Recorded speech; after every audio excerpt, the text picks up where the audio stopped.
Hi guys, gama lami nguZinhle and then today ngizoyenza i-review ye-episode number 84 eyayizolo uzalo lapho. So izolo sibonile ukuthi umfundisi nekomiti lakhe baye kwaManzuza bayomxosha emzini wakhe. Bathi akahamba ayofuna omunye umuzi cause la bahleli khona yindlu yesonto akusiye yabo. So kumele baphume kungena umfundisi.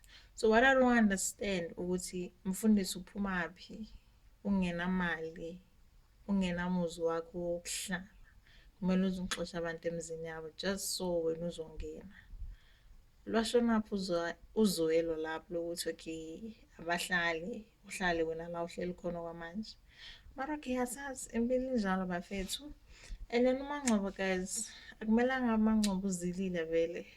Black on black wena thawula wena duku hayi lama see through aloko wafaka mara kusena ndaba 21st century so thina and then ibeef kaMxolisi noMkhonto ibhlungu isazokhula sisazobona ukukhulu kuyeza namhlanje kufa umuntu izolo uxoshiwe so angazi ukuthi uMkhonto kahle kahle la esikobheni sakhe khalani umkhonto uthatha kancane and if azoqhubeka ngalendlela enza ngayo ibusiness likaXhaphashi lizofa and if uMxolisi angaqhela kulo then uMangcobo angeke athole next uzolamba vele so angazi ukuthi kumele kwenziweni kodwa ke enjalo the way ngiyibona ngakhona mina sharp